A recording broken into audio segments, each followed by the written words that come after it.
ప్రత్యక్ష హోదాకి పోరాటం చేస్తా అన్నవాడు ఈ రోజు పాపం ప్రతిపక్ష హోదాని అడుక్కునే స్థాయికి దిగజారిపోయావు నువ్వు జగన్ రెడ్డి.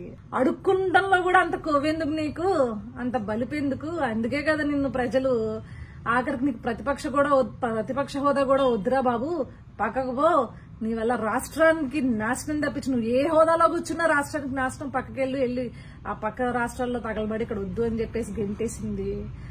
మళ్ళీ పోటుగాడంటే ప్రతిపక్ష హోదా ఇస్తేనే అసెంబ్లీకి వస్తాడంట. అసెంబ్లీకి వచ్చి ఏం బీకే లాస్ట్ 5 years ఏం ఓడబీకారు? అధికార పక్షంలో ఉన్నప్పుడు మీరు ఏమన్నా ఓడబీకింది ఉందా? అందులో బూతులు తిట్టుకోవడం తప్పించి మళ్ళీ మీ దండుపాల్యం బ్యాచ్ అంతా వచ్చి రాజ్యాంగబద్ధంగా విలువలు ఇలాంటి పెద్ద పెద్ద మాటలు మాట్లాడొద్దండి, జనాలు చొప్పు తీసుకుని కొడతారు.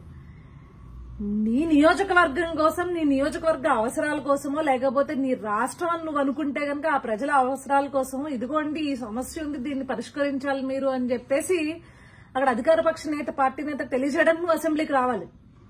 అంతేగాని అసెంబ్లీ సెషన్స్ అసలు స్టార్ట్ అవ్వక ముందే, డిస్కషన్ స్టార్ట్ అవ్వక ముందే వెనుజూపు వెనక్కి పారిపోతుంటే నువ్వేం మొగోడు స్వామి, నాకు అర్థం కాదు. మళ్ళీ రాయలసీమలో పుట్టాను పులి అని చెప్పేసి ఎలివేషన్ చేసుకుంటావేంటి?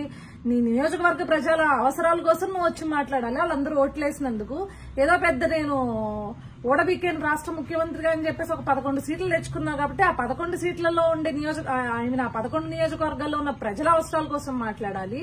లేదు అంటే నువ్వు రాష్ట్రానికి పెద్ద రిప్రజెంటేటివ్ అని ఫీల్ అవుతా ఉంటావు కదా. నీకు నిజంగా రాష్ట్ర ప్రజల మీద కన్సర్న్ ఉంటే కనుక రాష్ట్ర ప్రజల కోసం వచ్చి నువ్వు దమ్ముంటే నీకు ఒక్కడికి సీట్ ఇచ్చినా వచ్చి నువ్వు ఒక్కడికి నీ ప్లేస్ లో నుంచుని ఇది అని చెప్పేసి నీకు నిజంగా ప్రజల కన్సర్న్ ఉంటే మాట్లాడాలి. ప్రజల మీద కన్సర్న్ ఉంటే అబ్బే ముందే మనకి హోదాలు కావాలి, ప్రోటోకాల్స్ కావాలి, ఇవన్నీ కావాలి మనకి అనమాట. అవి ఉంటేనే మనం వస్తాం. లేకపోతే రాష్ట్ర ప్రజలు ఏమైపోతే నీకెందుకు, నీ నియోజకవర్గంలో ఉన్న ప్రజలు ఏమైపోతే నీకెందుకు? ఈ పదవులు లేకపోతే ఈ ప్రోటోకాల్స్ అనుభవించడానికని ఓట్లేసింది కాదు కదా. రాష్ట్ర ప్రజల కోసం లేకపోతే రాష్ట్ర ప్రజల తరపున ఏదైనా గొంతు వినిపిస్తావేమో అని చెప్పేసి నిన్ను నమ్మి నీకు ఇంత అని చెప్పేసి ఓట్లేశారు. ఇదండి ఈ పెద్ద మనిషి అసలైన నిజస్వరూపం. ఇతగాడికి పదవులు, ప్యాలెస్లు, ప్రోటోకాల్లు, మరి పీతో మొదలయ్యే వాటి మీద ఎంత వ్యామోహం ఏంటో అర్థం కాదు.